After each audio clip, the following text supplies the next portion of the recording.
리그 최강 오클라호마를 무려 원정에서 가비지로 대파하면서 이번 시즌 최고로 남을 만한 대이변을 연출해냄은 물론 자신들이 풀전력이면 충분히 경쟁력 있음을 증명한 샬럿 호네츠가 곧바로 토론토와 인디애나와의 홈 2연전을 치렀습니다. 오클라호마를 격파했던 상승세를 유지할 수만 있다면 홈 2점까지 감안해 최소한 1승 추가가 가능해 보였는데요. 실제로 샬럿은 자신들보다 높은 순위에 있는 토론토 상대로 4쿼터 한때 10점 차의 우위를 잡기도 했었습니다. 그러나 승부처로 접어들자 샬럿은 자신들이 하위팀임을 증명했고 나름대로 넉넉했던 리드폭을 모두 날려버리는데요. 이날 대단히 잘해준 콜린 섹스턴의 3점이 나올 때만 해도 종료 2분 전까지 홈팀 샬럿이 간신히 우위를 지키나 했지만 라멜로 볼의 치명적인 3점 미스로 더 달아나지는 못하였고 토론토는 손가락 부상을 당한 잉그램의 도중 이탈에도 불구하고 RJ 베럿의 클러치 활약을 앞세워 스코어 타이를 만듭니다. 종료 20초를 남기고서도 어느 한쪽이 앞서지 못하는 상황.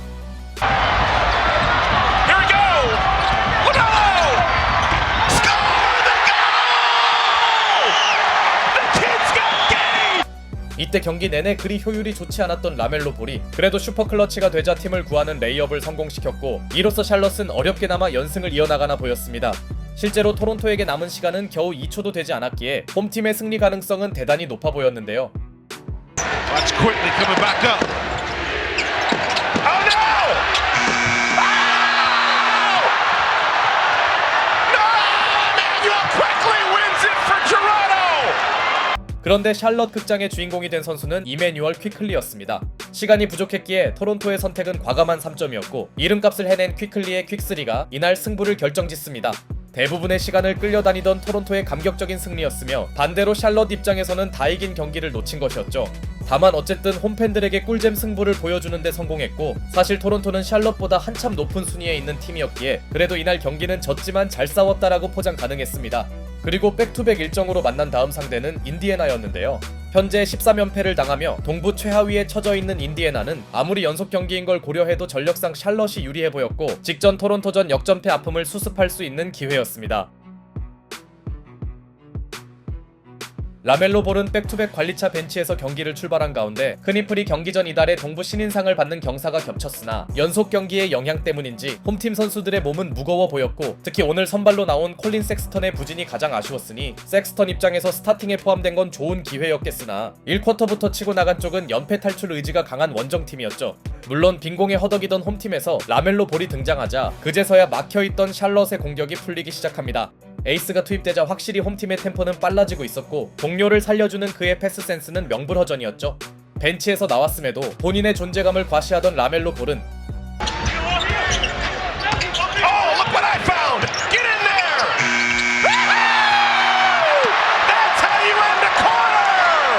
쿼터 마지막 포제션까지 알뜰하게 사용하며 틱톡을 찍습니다.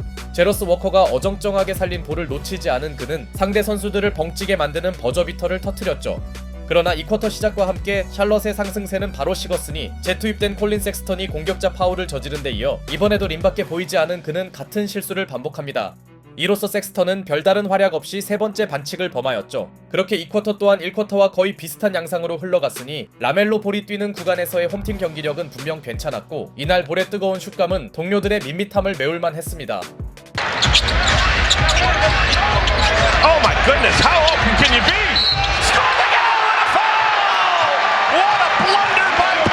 이 와중에 3점 앤드원까지 만든 볼은 전반에 20점을 올리며 건강한 자신이 얼마나 위력적인지 증명하는데요.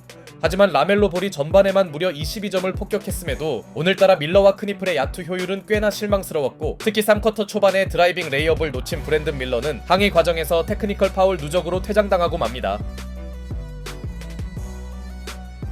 가뜩이나 주전 구간에서 밀리던 홈팀에겐 또 다른 악재였고 경기 내내 라멜로 볼이 있고 없고의 차이는 컸는데요. 어느 한쪽이 크게 앞서지 못하는 전개가 계속 이어진 사이 종료 3분을 남긴 시점에서도 대접전 승부가 이어집니다. 인디애나 입장에서는 연패 탈출이 가능할 수 있는 상황.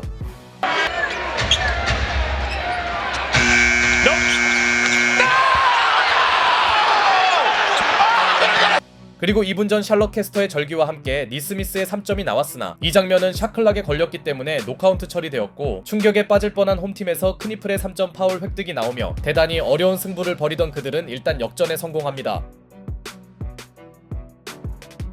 이후 경기 내내 잘해주던 맥코넬 특유의 풀업 점퍼 미스와 리바 경합을 벌이던 디아바테가 루즈볼 파울을 얻을 때만 해도 홈팀 샬럿은 조금이나마 유리한 고지로 가고 있었고 종료 1분을 남기고 샬럿은 3점의 아슬아슬한 리드를 확보 중이었죠.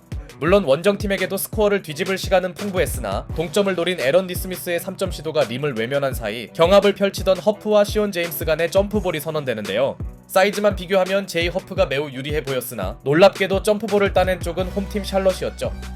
Hornets win the top. Oh my. 그런데 이때 라멜로 볼이 너무나 무리한 엘리웁을 뿌리는데요. 리드 중인 상황이었기에 이는 그야말로 최악의 디시전이었고 가능성을 간신히 유지한 원정팀에서 맥코넬의 점퍼가 나온 데 이어 격차를 벌리려던 크니플의 클러치 점퍼가 불발됩니다. Indiana has a timeout. Siakam lays it up and in. And McConnell stole it. Oh no! Oh no! 그리고 이 중요한 순간에서 사람 샬럿 시퀀스가 등장해버렸으니 파스칼 시아캄이 극적인 역전 드라이빙 레이업을 올려놓은 직후 샬럿의 너무나 치명적인 인바운드 패스 턴오버가 나온 것입니다. 물론 실점 직후 찰스 리 감독의 타임 신청을 심판들이 못 보며 홈팀 입장에선 상당히 억울할 만한 일이 있기도 했으나 이미 그들은 역전과 실책을 동시에 당한 이후였죠. 결국 시간에 쫓긴 샬럿이 할 수 있는 건 파울 작전이었는데요. 그런데 부담감을 이기지 못한 셰퍼드가 자유투 하나를 흘리며 인디애나는 2점이라는 대단히 불안한 리드에 놓이게 되었고 환장의 클러치에 허덕이던 홈팀에겐 8초의 시간이 주어집니다. 비록 충분히 이길 만한 경기를 내줄 위기에 놓이기는 했으나 최후의 포제션을 메이드한다면 해피엔딩이 가능했고 역시 가장 많은 시선을 모은 선수는 라멜로 볼이었는데요. LaMelo's gonna have a chance. LaMelo leaves it for Sexton. Sexton.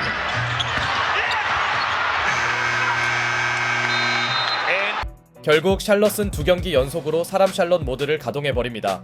공격에 나선 라멜로 볼이 더블팀이 붙자 섹스턴에게 패스를 했고 섹스턴의 미드레인지 점퍼가 림조차 제대로 맞추지 못하며 샬럿은 토론토전에 이어 오늘도 충격의 패배를 당해버렸죠. 이로써 오랫동안 멈춰있던 칼라일 감독의 통산 1000승 대기록이 이뤄졌고 인디애나는 13연패에서 벗어나는 감격을 맛보았으나 승리가 눈앞이었던 샬럿에겐 너무나도 뼈아픈 2연패였는데요. 브랜든 밀러의 퇴장 등 다른 동료들의 부진이 이어지는 사이 벤치에서 나온 라멜로 볼은 무려 33점을 기록함과 동시에 이날도 틱톡에 올릴만한 명장면들을 남기기도 했습니다. 그러나 클러치에서 이해할 수 없는 엘리웁을 선택함은 물론 자신이 해결해야 할 슈퍼 클러치 포지션도 살리지 못하며 훌륭한 기록과 별개로 패배 책임에서 자유로울 순 없었습니다. 혹시 오클라호마전 대승으로 샬럿 입문을 생각한 분이 계시다면 이번 2연전 패배 같은 경기들을 감수해야 할 것 같습니다. Responsibility for Jay. I think that was my fault. That last lob, could have dribbled that out, and then just some silly possessions before that. And even the last pass, I should have shot that.